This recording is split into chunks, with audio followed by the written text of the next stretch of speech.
Rapaziada, parte 2 aí, falando sobre o Plata e esse negócio que o Arrascaeta quase saiu. Quase cometeram esse crime aí, né? Vamos lá, Plata. Sai, por exemplo, tem um jogador que tá na Copa do Mundo, que eu sou fã, já fez gol de título, que é o Plata. Plata é um jogador que desempenha muito, tem desempenhado mais até agora com o Jardim do que aconteceu com o Felipe. Você acha que também às vezes pesam na mão do que a gente tem de nível no futebol brasileiro, por exemplo? O Plata, se ele não tivesse o extra-campo, se ele fosse um jogador diferente, talvez estivesse na Europa, né? Hoje o Flamengo pode... Ele tava na Europa, my friend. Ele foi lá pro Al-Sadd por causa de quê? Porque ele finalizando jogada, ele é tenebroso, entendeu? Ele não é pra alto nível. Mas é driblador, rápido, comprometido. Chegar e contratar o Plata porque ele tem algumas situações, mas que pra futebol brasileiro ele rende muito. Ele é um jogador de ponta no Brasil, eu tô errado nessa avaliação. Em relação a alguns jogadores, assim. Olha, eu acho que assim, opinião minha, o futebol, ele tá todo nivelado por cima hoje. Você olha os jogos que a gente vê aqui na Copa, não tem mais baba. Não tem mais aquele que você fala, vou, esse é um jogo pra fazer saldo. Não tem mais isso. Era o Haiti perdeu de 1-0. Não era. Jogando direito. Finalizando mais escoça. Direito, ok? Então quando você fala do Plata, eu vejo assim, tem uma valorização dos atletas, alguns são mais valorizados do que outros, mas na verdade é o seguinte, houve casos icônicos na Europa também, de jogador, vamos pegar o caso do Hazard, por exemplo. Sim. Azar, né? O Hazard deu azar, né? Foi um jogador sensacional, vendido por um valor absurdo, quando ele vai pro Real, ele não joga absolutamente nada no Real, e ele não performa. Por causa de lesão. Por causa de lesão, rapaziada. E porque também ele é preguiçoso, safado. Quem é que podia imaginar aquilo? Porra, o cara se machuca, entendeu? Era uma contratação certeira, né? Então, pra mim era uma contratação certeira e não deu certo. Então, às vezes, o encaixe não é legal. Eu vejo que, assim, tem um lado pessoal também, que às vezes a gente não considera, que é assim, o jogador sai da América do Sul e ele vai pra Europa. Rapaziada, pra quem não sabe, realmente, o Hazard, ele sempre foi um preguiçoso. Ele nunca foi de treino, o Hazard. Só que ele, no começo dele do Real Madrid, no começo ali, ele sofre uma entrada do Meunier. E ele machuca o tornozelo. Ele teve que colocar uma placa no tornozelo. E o corpo dele nunca se adaptou a essa placa ao tornozelo, entendeu?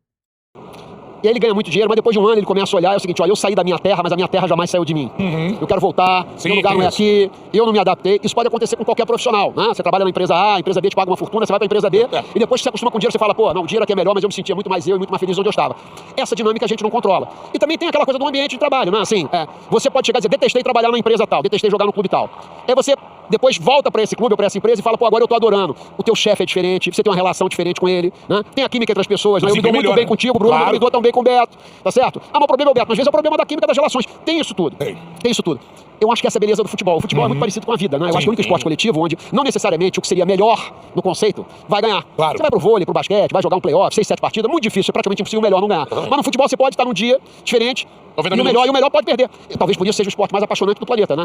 E o trabalho da gente é minimizar essas variações, seja com planejamento, seja com o perfil dos atletas. Então eu acho que o Plata é um jogador excepcional e que no momento de vida que ele estava, ele achou por bem estar aqui. Mas eu acho que o Plata tem condição de jogar em qualquer time do planeta. Tá certo? Mas será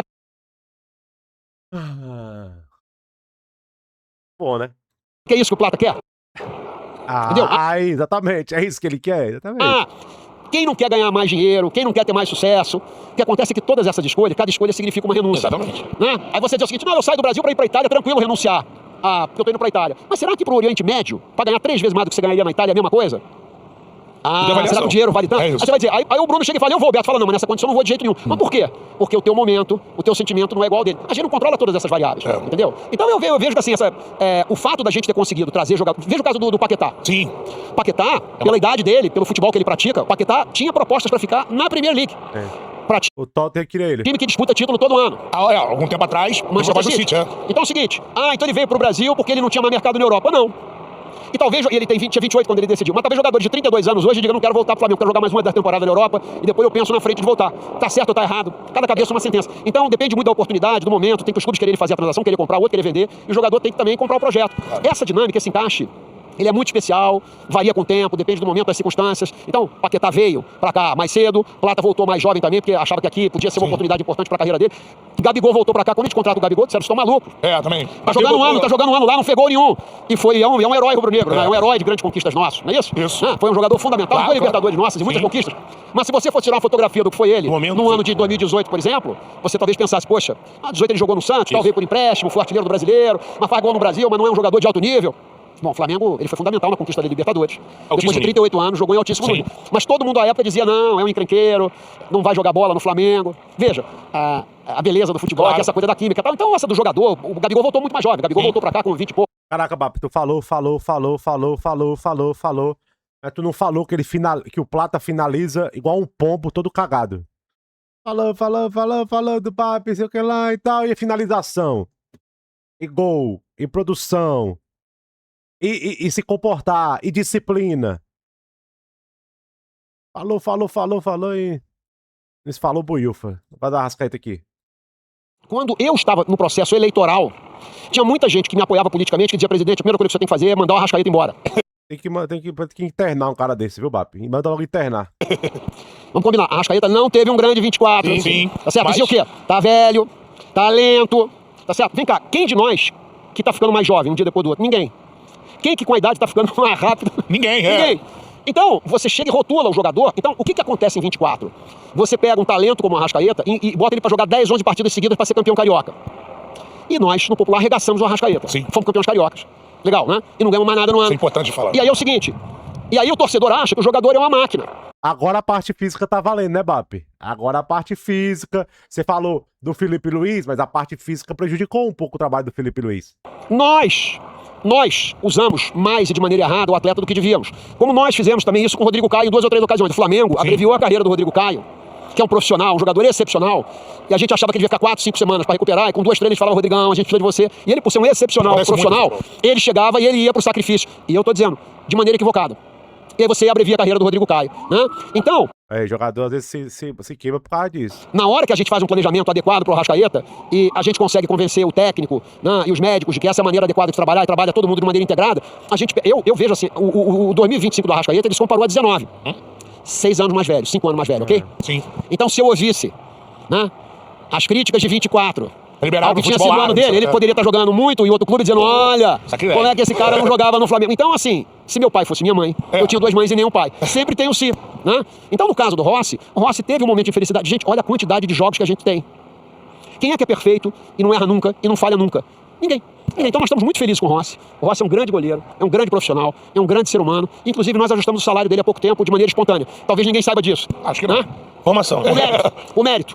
Eu tenho uma visão meritocrática. Então, quando eu acho, Bruno, Beto, que você está fazendo um trabalho excepcional e que vocês merecem, eu não espero você vir a mim. Eu vou chegar e falar, olha, Bruno, o negócio é o seguinte, nós vamos mudar o seu vencimento, independentemente de ter proposta por você, não, porque eu acho que é meritocrático e é justo. Isso faz a relação ficar melhor. Tem problema disso em outros clubes. Então, esse trabalho é um trabalho, quando é que ele começa? Ou quando é que ele acaba? Aqui eu concordo um pouco com o Bap. Eu não acho que tem que rifar o Rossi. Eu acho que tem que trazer competição. Eu sempre falei isso. Eu acho que esse negócio, se livra do Rossi, se vira... Não, eu sou a favor de trazer competição.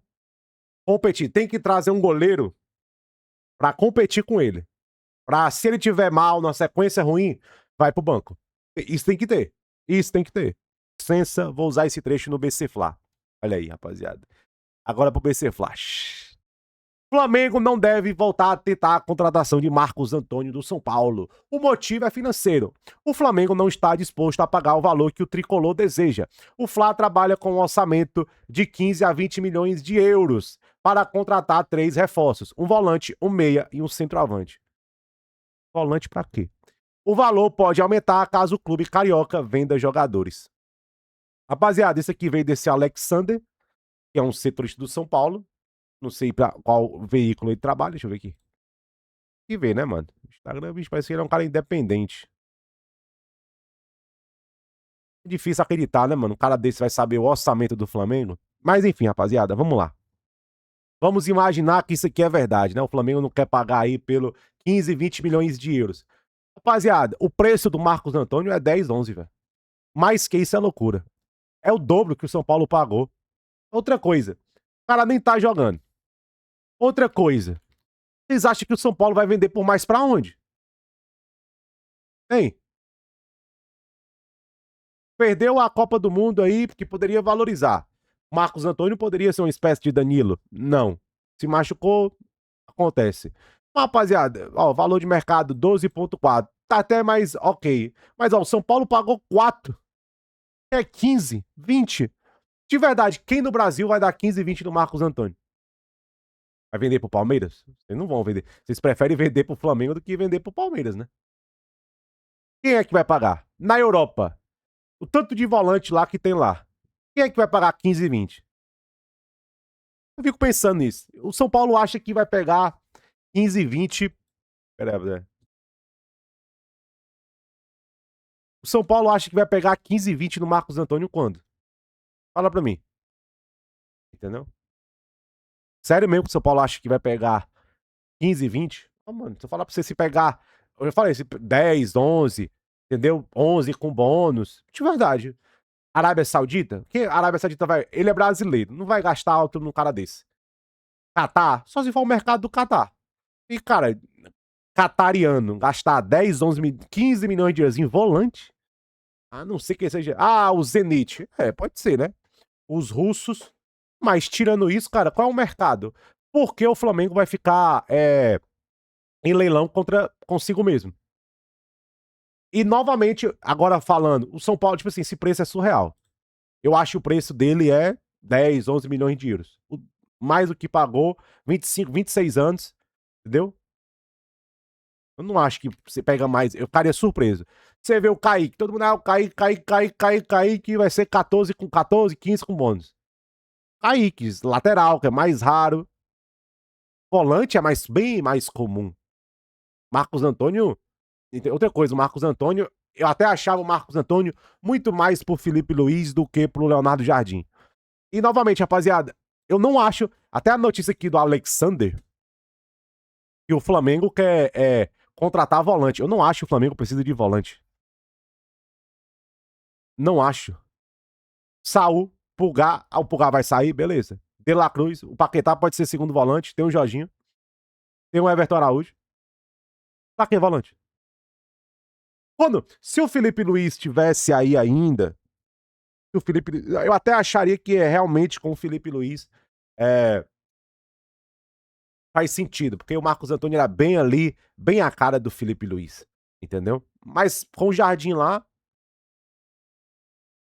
não, outra coisa, 10, 11 milhões de euros, você contrata um atacante aí promissor, um jogador de ataque, não precisa de ataque, entendeu? Junta, faz uma doideira aí, não sei, entendeu? Mas não faz o menor sentido.